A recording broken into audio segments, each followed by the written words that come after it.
Olá, seja bem-vinda, seja bem-vindo a mais um programa Humanamente que está no ar aqui na Band News FM, uma parceria da rádio com o Instituto de Psiquiatria do Hospital das Clínicas da USP, sempre na melhor companhia. Dr. Daniel Barros, tudo bem? Tudo jóia, Rô? Como é que foi aí a semana? Muito trabalho. Muito trabalho, doutor, mas tudo bem por aqui. E olha, hoje nós vamos falar sobre como a história da biologia pode nos ajudar a entender a nossa mente. Doutor, até comportamentos típicos humanos, como cuidado com o outro, cooperação em grupo, arquitetura social complexa e a nossa comunicação, que muitos consideram exclusivos da nossa espécie, têm raízes em comportamentos observados em outras também. Por exemplo, formigas, cupins, polvos, reforçando os conceitos da seleção natural e social. A gente vai receber no programa hoje o professor de biologia que transformou curiosidades científicas em conteúdo educativo no Instagram, TikTok, YouTube, autor de Natureza Humana, Fatos Biológicos Incríveis para fazer você pensar diferente. Iago Stefano, seja muito bem-vindo aqui com a gente no Humanamente. Oh, que honra estar presente aqui. Obrigado pelo convite. Acho que o papo hoje vai ser bastante interessante. O Iago está lançando esse livro aqui que a Rô comentou. Quem está no YouTube está vendo aqui a capa que eu estou mostrando. É o livro Natureza Humana, Fatos Biológicos Incríveis para fazer você pensar diferente, lançado esse ano pela editora HarperCollins. Esse livro ele dialoga com o conteúdo que você posta, Iago. É, ele é um compilado, ele é um passo além. E por que ele fala especificamente de natureza humana, né? Você é biólogo, você podia estar falando desde fotossíntese, né, até, sei lá, derramamento de petróleo, mas você está falando de natureza humana. Conta um pouco para nós o bastidor aí desse livro. Então, sim e não para sua primeira pergunta, né? Pode ser que, para quem me conhece, para quem assiste os meus vídeos e comece a ler esse livro, vai ver um Iago muito diferente, provavelmente um Iago muito mais professor, muito mais a minha essência na sala de aula, porque eu acho que eu consegui ir além do que a internet hoje em dia possibilita, né? Porque como a gente está em vídeos curtos, né, a gente acaba não conseguindo ter a profundidade que às vezes eu acho necessária em alguns assuntos e que eu gostaria de alcançar algumas pessoas. Então, esse livro, ele não é um compilado de assuntos que eu já tratei na internet. Eles são muito mais aprofundados, mas sempre tentando realmente fazer isso, trazer conexões entre a natureza e a humanidade de diferentes vieses, né. E essa jornada, ela basicamente começa há mais ou menos, 1 e 8 meses, anos atrás, de tempo, né, 1 ano e 8 meses atrás, basicamente. Não foi, né, esse tempo inteiro escrevendo, mas, demorou esse tempo inteiro, desde do nascimento da ideia até o lançamento na Bienal do Rio esse ano, há não sei, algumas semanas atrás. Mas, enfim, ele não é um compilado como muitas pessoas estavam esperando quando eu disse que eu ia lançar um livro, né. Não é um compilado de informações isoladas, ele tem um início, meio e fim, muito conectado e de informações bastante interessantes. Sim, e no livro, Iago, você mostra que muito do que somos hoje foi moldado por milhões de anos de evolução. O que mais te surpreendeu ao estudar o comportamento humano, mas pela lente da biologia? Então, eu sou um grande apaixonado pela evolução, né, é uma das teorias científicas, que foram melhores, pensadas na minha humilde opinião, e que é, na verdade, né, a melhor vista, né. A gente pode ver em escalas menores com micro-organismos, mas com organismos maiores ao longo de muito tempo. Mas eu acho que a mágica da evolução é justamente a gente entender exatamente isso que foi a sua pergunta, de entender o porquê que nós chegamos onde chegamos e por que somos quem somos, né. Por conta de N pressões evolutivas que eu trato no livro e que a gente sabe bem, né? O nosso corpo, o nosso organismo, nossa, enfim, tudo que nós somos hoje, assim como todos os outros organismos que vivem na Terra, eles são explicados pela evolução. Então, pressões evolutivas que ao longo de milhões de anos foram moldando cada uma parte do corpo, lapidando cada uma das estruturas. E foi importante você perguntar isso, porque é, existe um capítulo específico no livro onde eu tento trazer as características físicas, anatômicas do nosso corpo, que a gente consegue olhar de uma forma diferente, que a gente não está rotineiramente adaptado a ver e entender como que elas possibilitaram com que a gente chegasse aqui. Então, para citar uma dessas características, bebês humanos começaram a cada vez mais terem cabeças maiores, por conta de um cérebro mais desenvolvido e tudo mais.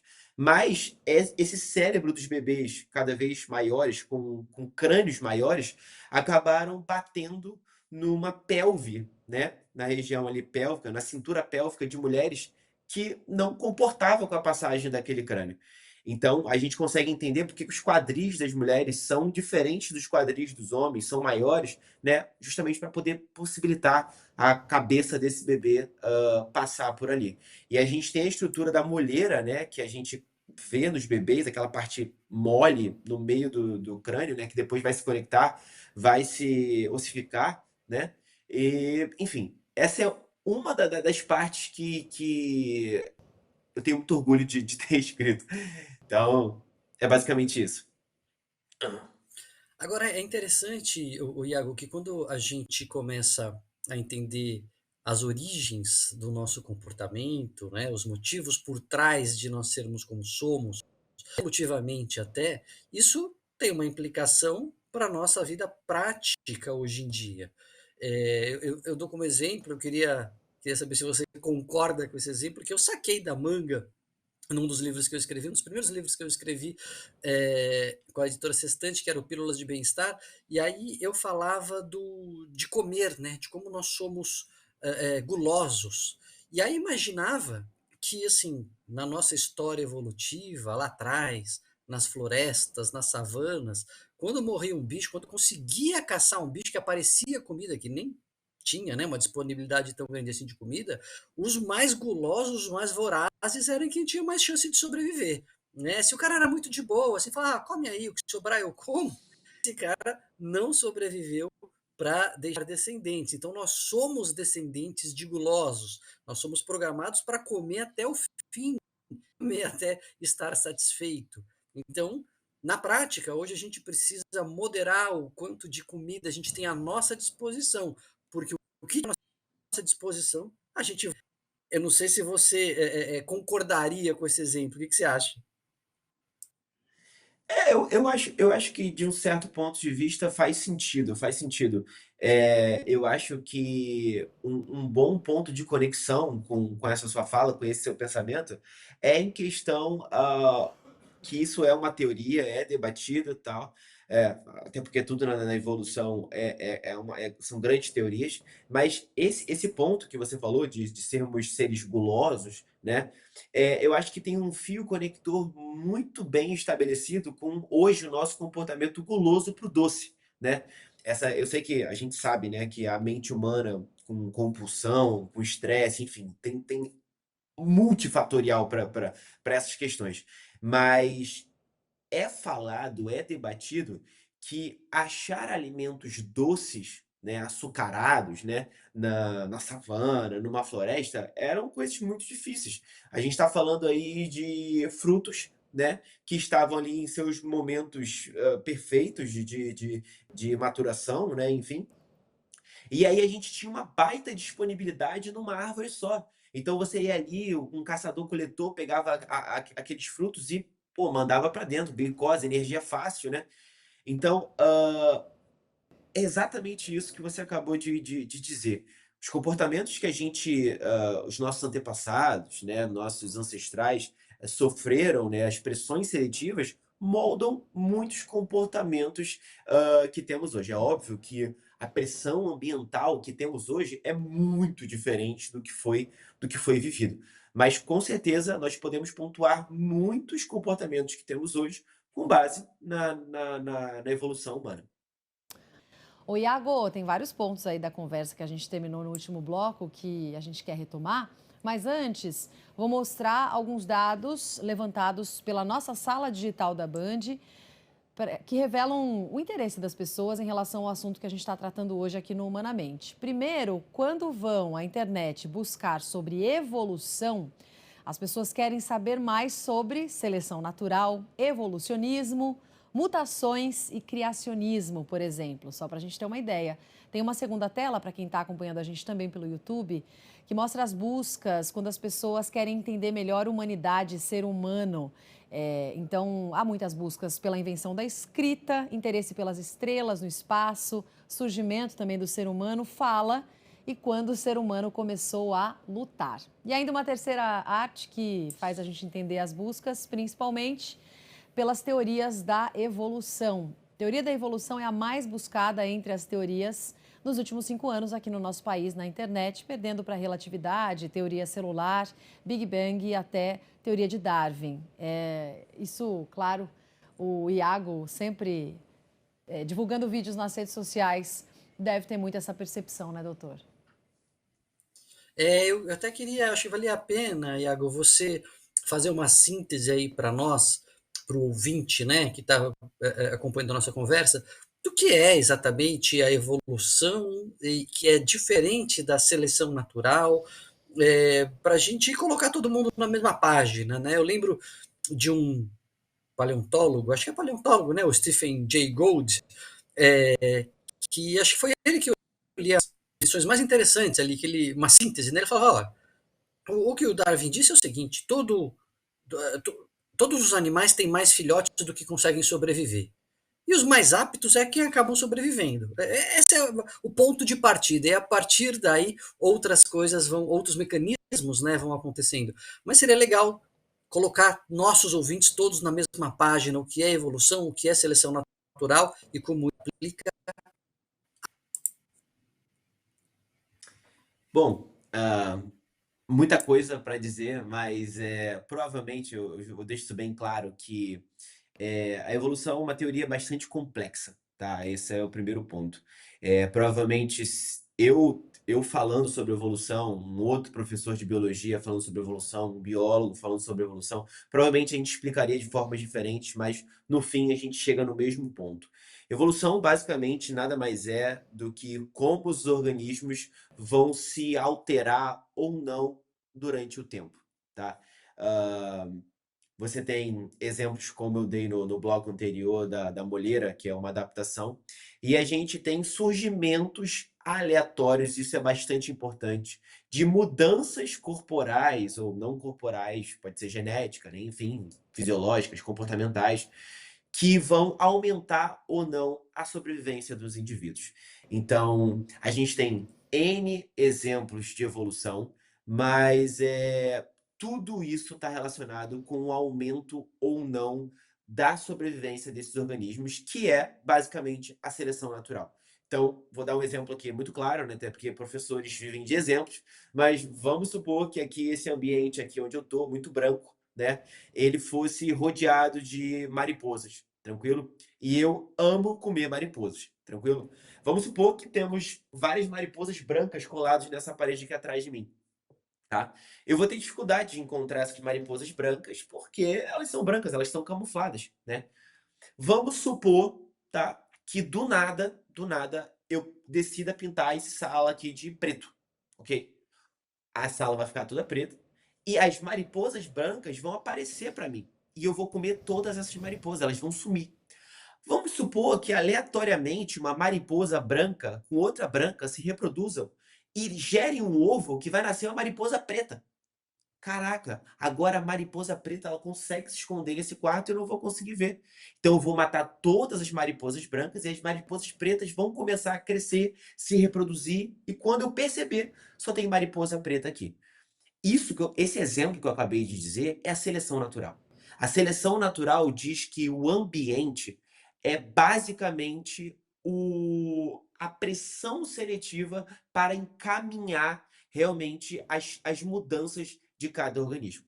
Mas sempre lembrando que não existe esse lance de, a mariposa se tornou preta. Ela se adaptou para poder se encaixar com o ambiente. Isso não existe, tá, galera?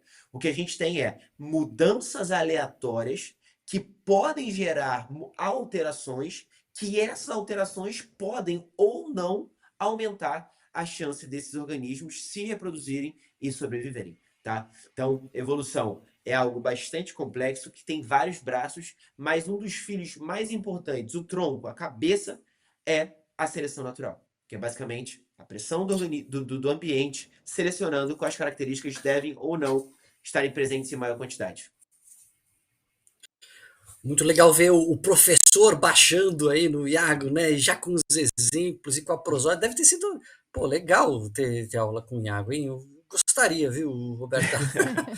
Mas eu lembrei, Iago, você falando de um exemplo que eu dou num outro livro, da ansiedade, né? Por que nós somos ansiosos e temos essa resposta de estresse? E a ideia é mais ou menos o que você falou, né? Tem gente que é mais tranquilo, tem gente que é mais preocupado, tem gente que é mais ansioso, e a gente tende a ver mais o lado negativo das coisas, a gente tende a se preocupar demais, muitas vezes mais do que se tranquilizar o suficiente, né? Provavelmente isso também tem uma origem evolutiva. A gente fala muito aqui no Humanamente dos vieses cognitivos, né? Os raciocínios que vêm embutidos no nosso cérebro, e esse viés de negatividade, de achar que o pior pode acontecer, provavelmente foi importante para a nossa sobrevivência, né? Assim, por acaso, tinha lá gente muito tranquila, tinha gente muito preocupada, tinha gente que achava que não era nada, tinha gente que achava que tudo era uma ameaça. Por acaso, né? As pessoas nascem assim. E aí, provavelmente, as pessoas mais preocupadas, quem ouvia um barulho da cachoeira e achava que era um leão e fugia, perdia pouca coisa. Mas quem ouvia o barulho do leão e achava que era uma cachoeira e ficava lá esperando para ver, morria, né? E aí, provavelmente, os mais preocupados foram sobrevivendo, e aí aqui estamos nós, estressados, né, ansiosos, sobreviventes, descendentes de ansiosos. É um pouco por aí, né? As coisas são o que são, elas vão surgindo e são os ambientes que vão selecionando, desde a cor da mariposa até uma ansiedade que acaba nos prejudicando, né? Sim, sim, eu acho que, você sabe muito melhor do que eu, mas eu acho que as transtornos, doenças, enfim, né, não sei a nomenclatura perfeita para depressão, enfim. Ah, mas eu acho que a gente tem que tomar um pouco de cuidado com pegar todos os exemplos atuais e fazer conexões muito amarradas com a evolução.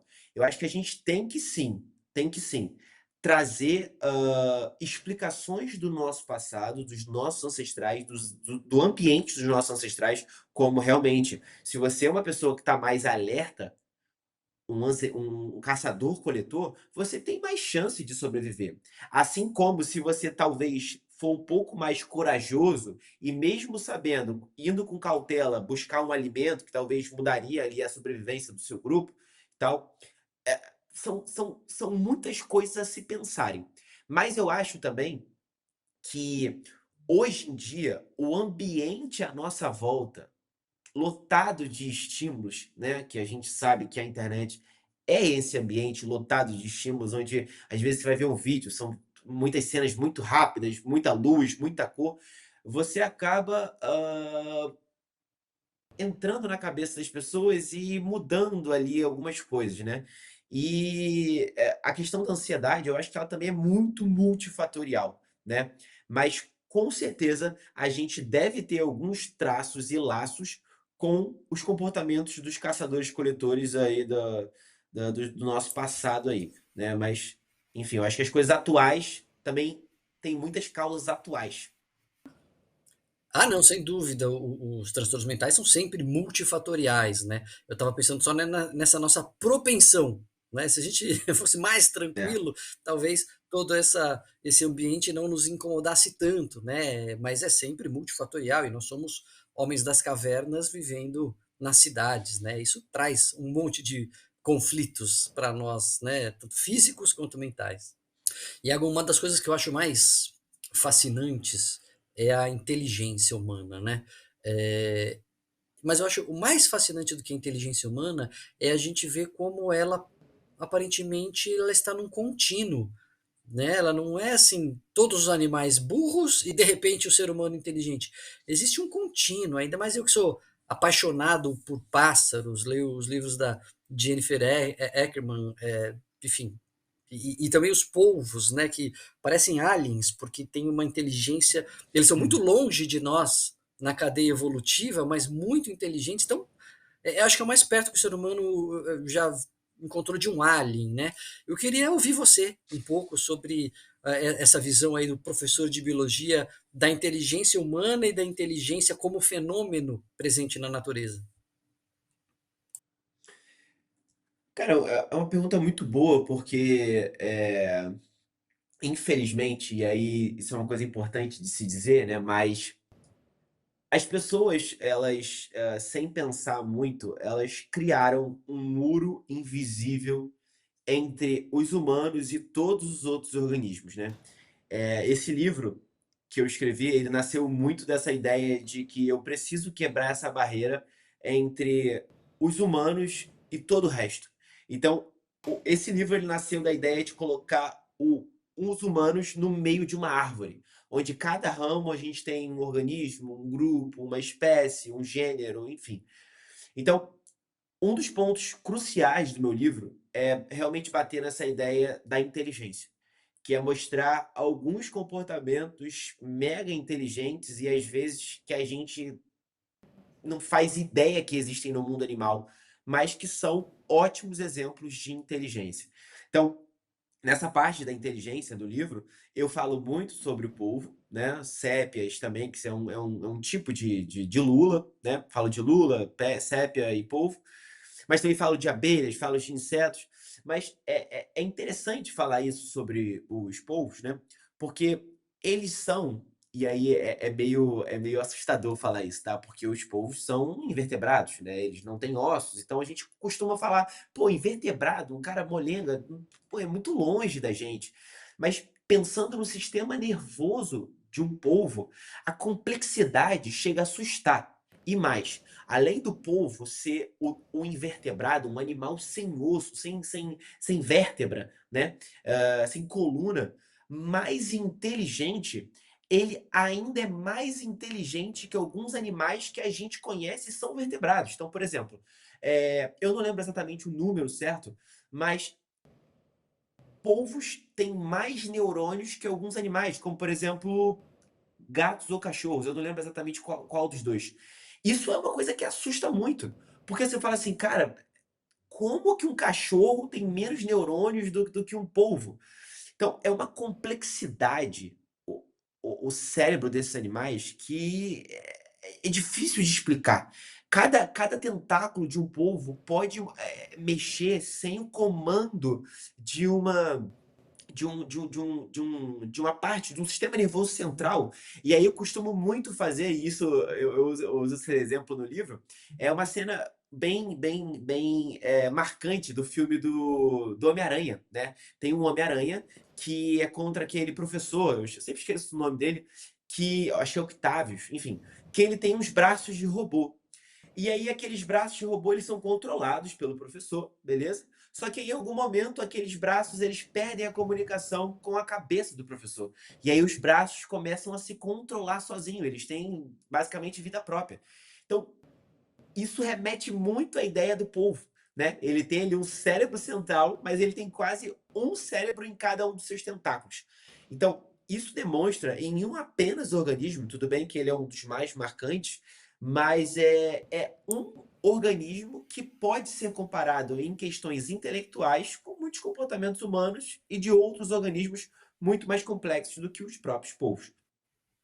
Tem até um filme, né, doutor, que ganhou o Oscar de melhor documentário em 2021, o Professor Polvo, que mostra a amizade do cineasta, a criação como se fosse de uma amizade do cineasta com o polvo, mas fazendo ali uma conexão até com a cura desse cineasta. Tem uma história muito interessante para quem quiser viajar um pouquinho mais nessa ideia também, fica essa dica. Agora, o Iago, ainda trazendo a história da biologia para as nossas vivências, você acha que o isolamento social moderno, ele seria algo antinatural do ponto de vista evolutivo? O que a gente pode trazer sobre esses conceitos, pensando na solidão das pessoas atualmente? É uma boa pergunta.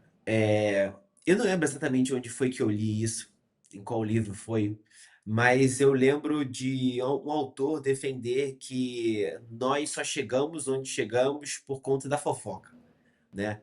Falando que a transmissão de informação é um dos pontos mais importantes na evolução, né? Porque é aquele negócio, pô, eu passei por uma experiência, beleza?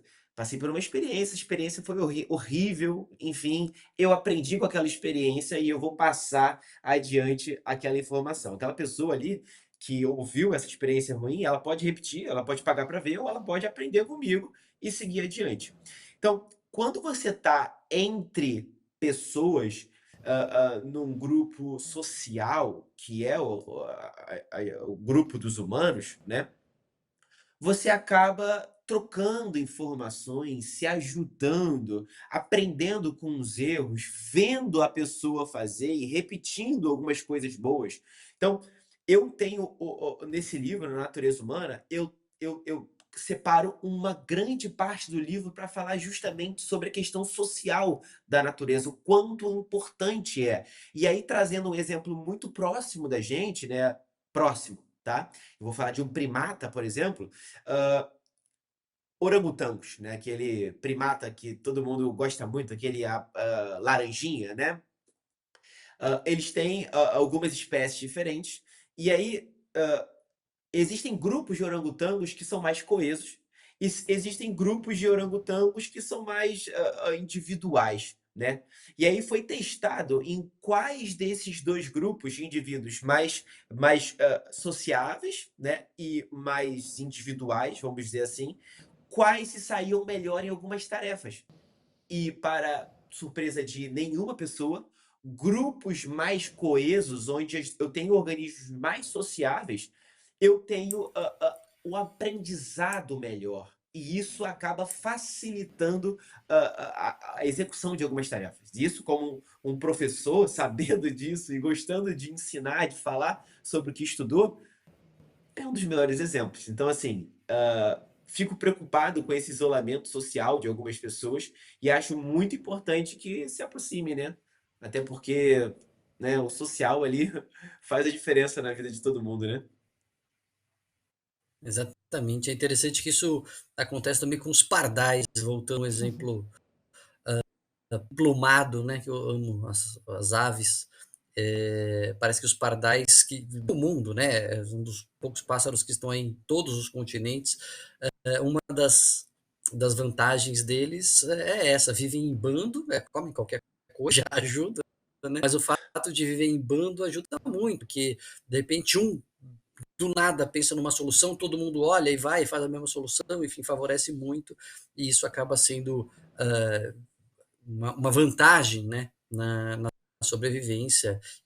O que o Iago concluiu aí, Rô, e que a gente já repisou aqui no Humanamente várias vezes, a conexão, o vínculo, o contato, o afeto faz diferença para tudo, não só para sobrevivência, não só para catar o piolho das suas costas, né, como a gente vê nos orangotangos, Iago, mas até em termos de carinho, de cuidado, de conexão e suporte afetivo. Sim, com certeza. E existem N exemplos, assim como você citou dos pardais, na natureza de como uma sociedade, né, uma sociedade verdadeira, ou até aquelas, vou inventar um termo aqui, né, pseudo-sociedades, elas são importantes para a sobrevivência dos organismos. Muito legal.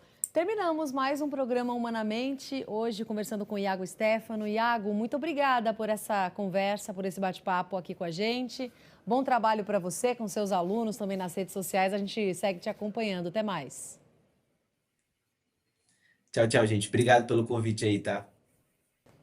Valeu, Iago. Sucesso aí com o livro, mostrando aqui mais uma vez para quem está acompanhando no YouTube a natureza humana, fatos biológicos incríveis para fazer você pensar diferente. Isso acontece mesmo, viu? Eu li e a gente pensa diferente. Sucesso aí com o livro. Parabéns, Iago. Valeu.